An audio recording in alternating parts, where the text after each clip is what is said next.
दोस्तों नमस्कार, कैसे हैं आप लोग। चलो आज स्टार्ट कर लेते हैं आज की क्लास। पिछली क्लासें नहीं देखी हैं तो ज़रूर देखिएगा। चैनल पर नए हो तो सब्सक्राइब जरूर कर लें, जिससे आपको टाइम टू टाइम नोटिफिकेशन पहुंचता रहे। चलो क्लास स्टार्ट करने से पहले थोड़ा देख लेते हैं अपने बैच के बारे में, कौन सा चल रहा है ये देखते हैं बैच। ठीक है, यूट्यूब पर किसी ने फ्री बैच नहीं दिया तो हम लोगों ने सोचा आपको फ्री बैच पोस्ट कराया जाए। ठीक है, DLED सेकेंड सेमेस्टर। ठीक, बैच का नाम है टारगेट फ्री बैच 90% प्लस। जितना हम लोगों ने सिलेबस करा दिया उतना कर लिया तो आपको 90% बन जाएंगे। ऑल सब्जेक्ट की PDF मिलेंगी आपको फ्री। किस चैनल पे? ये टेलीग्राम चैनल है, डिस्क्रिप्शन लिंक पड़ी, आप जुड़ सकते हो।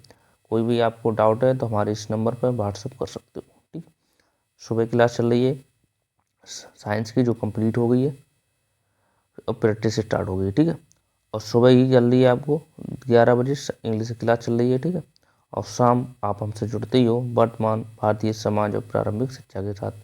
ठीक है, और शाम को 5 बजे क्लास चल रही है प्रारंभिक शिक्षा के नवीन प्रयास। ये पे कंप्लीट सिलेबस हो गया और प्रैक्टिस स्टार्ट हो गई। ठीक है, और शाम 6 बजे हिंदी की क्लास चल रही है और शाम 9 बजे मैथ की सिलेबस कंप्लीट हो गया और प्रैक्टिस स्टार्ट हो गई है। ठीक है, तो इसलिए इनकी सब प्लेलिस्ट बनी है। आपने जो क्लासें नहीं देखी हैं तो वो ज़रूर देखिए जाके। ठीक है, चलो स्टार्ट कर लेते हैं आज की क्लास बिना टाइम वेस्ट किए। ठीक है, बिना टाइम वेस्ट किए अपनी क्लास स्टार्ट कर लेते हैं। तो ये शेड्यूल है अपना, ये आप इसका स्क्रीनशॉट ले सकते हो, पता ही होगा आप लोगों को। और चैनल पर नए हो तो चैनल सब्सक्राइब जरूर कर लें। ठीक है, चलो आज हम क्या पढ़ेंगे। आज हम पढ़ रहे होंगे जॉन डीवी पढ़ रहे होंगे। ठीक, पढ़ क्या क्या लिया हम लोगों ने, क्या क्या पढ़ लिया हम लोगों ने पढ़ लिया है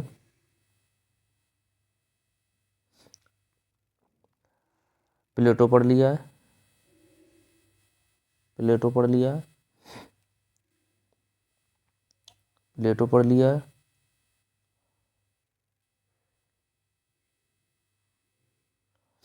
नंबर 1 प्लेटो पढ़ लिया है। नंबर 2 क्या पढ़ लिया है हमने, रूसो पढ़ लिया है, रूसो पढ़ लिया है। आज हम पढ़ेंगे तीसरे नंबर पर जॉन डीवी। जॉन डीवी पढ़ेंगे। ठीक है, जो क्लासें आपने नहीं देखी हैं तो जरूर देखिए जाकर। ठीक है, आज पढ़ेंगे जॉन डीवी। ठीक है, आज हम पढ़ रहे हैं जॉन डीवी। चलो स्टार्ट कर लेते हैं जॉन डीवी को। ठीक है, जॉन डीवी पढ़ रहे हैं। ठीक, इनका जन्म कब हुआ था? 1859 में हुआ था और मृत्यु इनकी 1952 में हुई थी। मृत्यु कब हुई थी? मृत्यु हुई थी 1952 में। ठीक है, प्रयोजनवाद का सर्वश्रेष्ठ उदाहरण डीवी का शिक्षा दर्शन है। डीवी का क्या है? शिक्षा दर्शन है, शिक्षा दर्शन है। प्रयोजनवाद का सर्वश्रेष्ठ उदाहरण डीवी का शिक्षा दर्शन है, शिक्षा दर्शन है। आधुनिक काल में संयुक्त राज्य अमेरिका में ठीक है जनतंत्र शिक्षा का सबसे बड़ा विख्यात जॉन डीवी को ही माना जाता है। जिनको जॉन डीवी को ही माना जाता है। डीवी का जन्म 1859 में हुआ था। डीवी का जो जन्म 1859 में हुआ था। कब हुआ था? 1859 में जन्म हुआ था। जो हुआ था 19 वर्ष की अवस्था में ही इन्हें दर्शन शास्त्र में सबसे अधिक अंक प्राप्त किए थे। इन्होंने 19 वर्ष की अवस्था में ही सबसे अधिक दर्शन शास्त्र में ही अंक प्राप्त किए थे। ठीक है, और विश्वविद्यालय मतलब BA की डिग्री प्राप्त की थी। इसकी BA की डिग्री प्राप्त की थी। इसके बाद वो शिकागो विश्वविद्यालय में दर्शन का अध्ययन किया तथा शिकागो में दर्शन को पढ़ाया। उसमें इन्होंने शिकागो विश्वविद्यालय में इन्होंने दर्शन शास्त्र को अध्ययन किया और उसी में इन्होंने पढ़ाया। तभी से इन्हें शिक्षा क्षेत्र में रुचि हो गई थी। मतलब इन्होंने पहले शिक्षा दर्शन अध्ययन किया, फिर उसी विद्यालय में इन्होंने शिक्षा दर्शन को पढ़ाना शुरू कर दिया। ठीक है, और सबसे ज़्यादा 19 वर्ष की अवस्था में ही इन्होंने दर्शन शास्त्र में सबसे ज़्यादा अंक प्राप्त किए थे। तो इनका क्या करना है, जॉन डीवी का क्या लिखना है, इतना आपको लिखना है, ज़्यादा नहीं लिखना है। जॉन डीवी एक प्रयोजनवाद के सर्वश्रेष्ठ उदाहरण डीवी के शिक्षा दर्शन को माना जाता है। ठीक, इनका जन्म अमेरिका में हुआ था। 19 वर्ष की इनका जन्म हुआ कब था, इनका जन्म 1859 में हुआ था और 19 वर्ष की अवस्था में ही इन्हें दर्शन शास्त्र पर सबसे अधिक अंक प्राप्त किए थे। ठीक है, जिस शिकागो विश्वविद्यालय में उन्होंने अध्ययन किया था दर्शन शास्त्र का और उसी में बाद में पढ़ाने लगे, तभी से इन्हें शिक्षा दर्शन में ज़्यादा रुचि मतलब अट्रैक्टिव हो गया। तो इसका आप ले लो स्क्रीनशॉट, तो इसका ले लो आप स्क्रीनशॉट, ज़्यादा लिखने नहीं है। दूसरे शब्दों में देख ले, इसका आप ले लो स्क्रीनशॉट, दूसरे शब्दों में देखें, दूसरे शब्दों में देख लेते हैं। डीवी, हाँ दूसरे शब्दों में डीवी ने, दूसरे शब्दों में देख, डीवी ने अपने परिवार में डीवी ने अपने परिवार पर अमल करते मतलब अपने परिवार के विचारों पर अमल करते थे। डीवी जो थे अपने जो उनके मम्मी पापा मतलब गार्जियंस जो भी कहते थे उन पर वो विचार करते थे। उनके 6 बच्चे थे। बच्चे कितने थे, जॉन डीवी के 6 बच्चे थे। डीवी अपने परिवार में अपने विचारों पर अमल करते थे, अपने परिवार में अपने विचारों पर अमल करते थे। उसने या उनके दर्शन और शिक्षा की समस्याओं को हल करने, उनके दर्शन और उसने या उनके दर्शन और शिक्षा की समस्याओं को हल अपने बच्चों के साथ खेलते में प्राप्त किया था। ठीक है, उन्होंने क्या कहना था, उन्होंने क्या किया था, उन्होंने दर्शन और शिक्षा की समस्याओं को हल अपने बालकों के साथ खेलते प्राप्त किया थे। इस प्रकार उनके विचार कोरे सिद्धांत ही नहीं थे, इस प्रकार उनके सिद्धांत कोरे सिद्धांत नहीं थे, बिल्कुल सफ़ेद मतलब ब्लैंक नहीं थे। ठीक है, बल्कि अपने स्वयं पर उन पर अमल करके प्रयोग किए थे, मतलब उन्होंने अपने बच्चों पर ही प्रयोग किए थे, अमल करके प्रयोग किए थे। ठीक है, सन 1952 में डीवी का मृत्यु हो गई थी, स्वर्गवास हो गया था। कब हुआ था मृत्यु, 1952 में। और जन्म कब हुआ था, जन्म हुआ था 1859 में। ठीक, जन्म कब हुआ था, 1859 में। इस समय तक उसकी गणना संसार में, इसकी गणना संसार के महान दार्शनिकों और शिक्षा शास्त्रों में होने लगी थी। ठीक, अभी भी इनकी गणना शिक्षा शास्त्रों में और महान दार्शनिक और के रूप में मानी जाती है। तो कहने का मतलब क्या है, डीवी ने अपने परिवार के विचारों पर अमल करते थे और समस्याओं को और बालकों के साथ खेल में प्राप्त किए थे। ठीक है, इस प्रकार डीवी के जो भी सिद्धांत थे मतलब वो कोरे नहीं थे, मतलब बिल्कुल ब्लैंक नहीं थे, बल्कि उन्होंने स्वयं उन पर अमल करके प्रयोग किए थे। और सन 1952 में इनकी मृत्यु हुई और जब तक समय इसकी गणना संसार में अब तक भी की जाती है। ठीक, तो इसका आप ले लो स्क्रीनशॉट, आगे देखते हैं। स्क्रीनशॉट ले लो इसका, आगे देखते हैं। शिक्षा का अर्थ, डीवी के अनुसार शिक्षा का क्या अर्थ था, शिक्षा का अर्थ क्या था डीवी के अनुसार, शिक्षा का अर्थ देख लेते हैं। शिक्षा का अर्थ, डीवी शिक्षा को एक अनिवार्य सामाजिक गति मानता था। डीवी शिक्षा को एक अनिवार्य मतलब सामाजिक गति मानता था, मतलब समाज में एक शिक्षा अनिवार्य होना चाहिए। शिक्षा मतलब हर एक शिक्षित होना चाहिए। डीवी का मानना था हर एक व्यक्ति शिक्षित होना चाहिए। इसके मतानुसार बिना शिक्षा के समाज प्रगति नहीं कर सकता। इसका मानना था बिना शिक्षा के समाज में विकास नहीं होता। प्रगति मतलब होता विकास,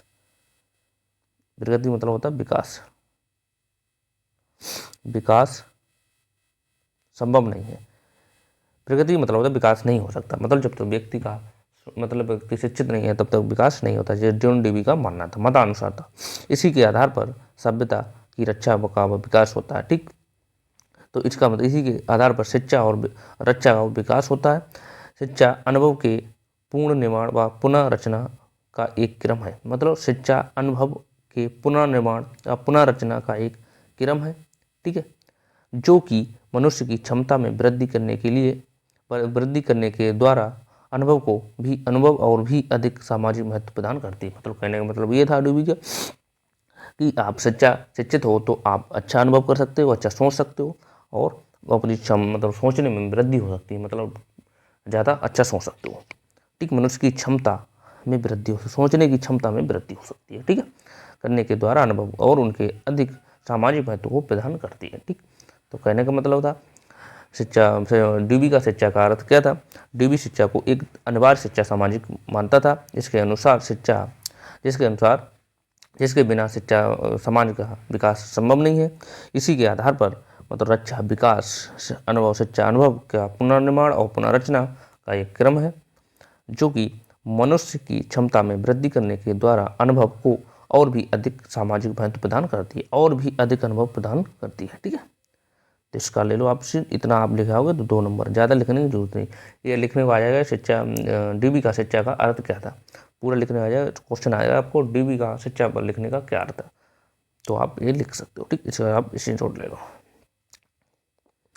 नेक्स्ट देखते हैं क्या है। देखो क्या था शिक्षा का अर्थ, बालक का सर्वांगीण विकास करना। बालक का सर्वांगीण विकास करना मतलब डीबी के अनुसार शिक्षा का मुख्य उद्देश्य बालक का सर्वांगीण विकास करना, ताकि वह समाज के भावी जीवन का समायोजन कर सके। कहने का मतलब बच्चे का सर्वांगीण विकास करना मतलब सार्वभौमिक विकास करना। सार्वभौमिक विकास करने से बालक का सामाजिक के भावी जीवन का समायोजन कर सके। दूसरा पॉइंट था बालक को महत्वता देना। बालक को महत्व देना, प्रयोजनवादियों ने शिक्षा के उद्देश्यों को निर्धारण में बालक में महत्वता दी है। बालक को महत्वता दी है। उनका मत था कि बालक अपने मूल्यों एवं आदर्शों का स्वयं निर्माण करता है। ठीक, बिल्कुल सही बात। उनका मानना था कि बालक अपने मूल्यों और आदर्शों का स्वयं विकास करता है या स्वयं निर्माण करता है। इसके लिए शिक्षा को उनकी परिस्थितियों का सृजन करना चाहिए, जिसमें मनुष्य या बालक अपने आदर्शों एवं मूल्यों का निर्माण स्वयं कर सके। उनका मानना था शिक्षा बालकों के अंदर शिक्षित होना चाहिए, जिससे वे अपने आदर्शों और मूल्यों का निर्माण स्वयं कर सके। ठीक है, तो इसका ले लो आप स्क्रीनशॉट और देखते हैं आगे क्या पॉइंट है। बालक का सामाजिक विकास। प्रयोजनवादी शिक्षा का एक अन्य उद्देश्य बालक का सामाजिक विकास करना था। उनके कहने से प्रयोजनवादी शिक्षा का मतलब एक उद्देश्य था कि बालक का सामाजिक भी विकास होना चाहिए। सामाजिक विकास बहुत जरूरी है, ताकि बालक समाज के साथ समायोजन कर सके। मतलब अट्रैक्टिव हो, एक दूसरे से जुड़ कर सके तथा सामाजिक दायित्वों का निर्वहन कर सके। सामाजिक जो दायित्व हैं, जो परंपराएं हैं, उनका निर्वहन कर सके, जिनका निर्वहन चल सके, जो समाज में नियम चले आ रहे हैं उनका भी वो पालन कर सके। शिक्षित होने का ये मतलब था। ठीक है, इनका ले लो आप स्क्रीनशॉट। इसका ले लो स्क्रीनशॉट।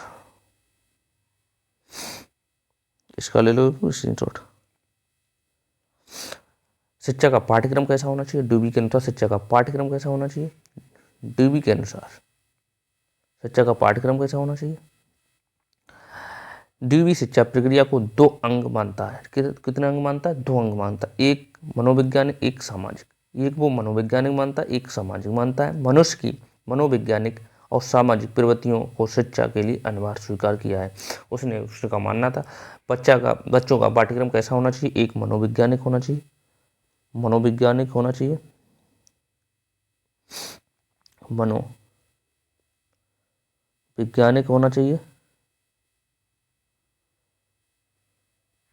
और एक होना चाहिए सामाजिक।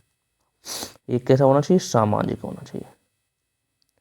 उसका मानना था एक होना चाहिए मनोवैज्ञानिक, एक होना चाहिए सामाजिक। मनुष्य की मनोवैज्ञानिक और सामाजिक प्रवृत्तियों को शिक्षा के लिए अनिवार्य है। ठीक, तो शिक्षा का पाठ्यक्रम कैसा होना चाहिए? डीबी के अनुसार शिक्षा का पाठ्यक्रम उसने 2 क्रम में माना है, एक मनोवैज्ञानिक, एक सामाजिक। मनुष्य की मनोवैज्ञानिक और सामाजिक प्रवृत्तियों को शिक्षा के लिए अनिवार्य स्वीकार किया। मतलब 2 पॉइंट होना चाहिए, बालक का मनोविज्ञान विकास होना चाहिए और सामाजिक विकास दोनों होना चाहिए। ठीक है, तो इसका आप ले लो स्क्रीनशॉट।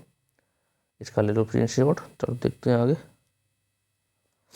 मनोवैज्ञानिक वाला पार्ट देख ले, पहले मनोवैज्ञानिक देख लेते हैं, फिर देखते हैं सामाजिक। मनोवैज्ञानिक में क्या माना डीबी?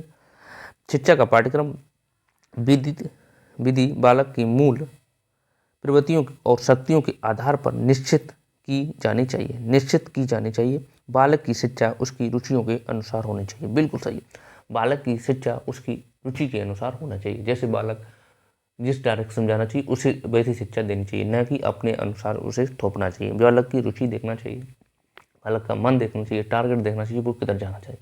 कोई बच्चा क्रिकेटर बनना चाह रहा है, आप उसे डीएम बनाना चाह रहे हो, वो कैसे रुचि हो जाएगी? तो बालक की रुचि देखो आप सबसे पहले। तो बालक की क्या होनी चाहिए? रुचियाँ होनी चाहिए। जिस रुचि में बच्चा खेलना, मतलब बच्चा पढ़ना चाह रहा है, आप उससे कह रहे हो क्रिकेटर बन जाओ, कैसे बन जाएगा? तो दोनों में तो रुचि बालक के अंदर देखनी चाहिए। मनोविज्ञान का मतलब था शिक्षा का पाठ्यक्रम विधि मूल्यों और प्रवृत्तियों को शक्तियों के आधार पर निश्चित की जानी चाहिए। बालक की शिक्षा उसकी रुचि के अनुसार देनी चाहिए। बालक की शिक्षा उसके रुचि के अनुसार। किसी बालक को शिक्षा शास्त्र पढ़ना है या दर्शन शास्त्र पढ़ना है, आप उसे गणित पढ़ा रहे हो, उसे आप गणित पढ़ा रहे हो। किसी को विज्ञान पढ़ना है, आप उसे पढ़ा रहे हो गृह विज्ञान पढ़ा रहे हैं, तो फिर कैसे? तो रुचि के अनुसार। तो वो पढ़ेगा तो ही, लेकिन वो हिसाब से नहीं पढ़ेगा।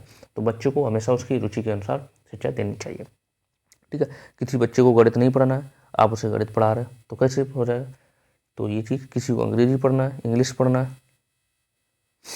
पढ़ना है, तो आप कैसे पढ़ा सकते हो? इंग्लिश नहीं। तो उससे जो बच्चे की रुचि देखना चाहिए सबसे पहले, वो रुचि किस में है। तो वैसे माना ये जॉन डीवी का पहला पार्ट था मनोविज्ञान, ठीक है। इसका आप स्क्रीनशॉट ले लो। दूसरा देखते हैं, ये तो हो गया। एक तो सामाजिक, मतलब सामाजिक प्रवृत्ति, अंग या प्रवृत्ति, मतलब दूसरा पहले का था मनोवैज्ञानिक, दूसरा था सामाजिक। समस्त शिक्षा प्रजाति की सामाजिक चेतना में शक्ति के भाग लेने से प्रारंभ होती है। बिल्कुल, शक्ति में उनका कहना मतलब समस्त शिक्षा प्रजाति की सामाजिक चेतना में शक्ति के भाग लेने से प्रारंभ होती है। बिल्कुल सही बात। इसी मतलब उसका ड्यूबी का कहने का मतलब था प्रजाति मतलब सामाजिक चेतना में भाग लेने से, शक्तियों में भाग लेने से प्रारंभ होती है। इसलिए विद्यालय में ऐसा वातावरण बनाया जाना चाहिए, जिससे उसके आधार पर इससे उसके आधार में सुधार हो सके। उसके आधार में क्या हो सके? सुधार होना चाहिए, और उसके व्यक्तित्व अथवा शक्तियों का विकास होता है। ड्यूबी ने निम्नलिखित 4 सिद्धांतों को ध्यान में रखना आवश्यक माना है। कितने? 4 सिद्धांत ध्यान में रखना माना है उन्हें। सामाजिक मतलब ये था, समस्त शिक्षा प्रजाति की समस्त चेतना में शक्ति के भाग लेने में प्रारंभ होती है। कि विद्यालय में ऐसा वातावरण बनाया जाना चाहिए जिससे बालक का उसके आधार में सुधार हो सके और जिसके व्यक्तित्व और शक्तियों का विकास हो सके। ड्यूबी के निम्नलिखित 4 सिद्धांतों पर उसने प्रतिपादन किया। देखते हैं कौन से। इसका आप ले लो स्क्रीनशॉट, यार नोट कर लो, ठीक है।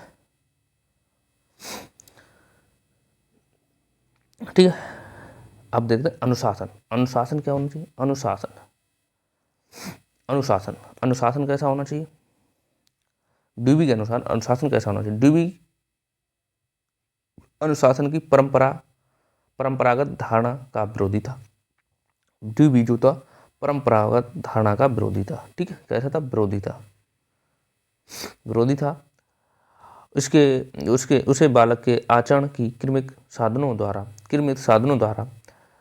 नियमित करने की कोई भी विश्वास नहीं है, ठीक। उसने अनुशासन की स्थापना में सामाजिक जीवन को महत्व दिया है। उसने अनुशासन में सामाजिक जीवन को महत्व दिया। विद्यालय में अनुशासन का अर्थ होता है सामाजिक अनुशासन। कैसा होना चाहिए? सामाजिक अनुशासन। उसका मानना था विद्यालय में अनुशासन का मतलब होता है सामाजिक अनुशासन। अर्थात ड्यूबी सामाजिक अनुशासन में बालक की स्वाभाविक भावनाओं को विद्यालय की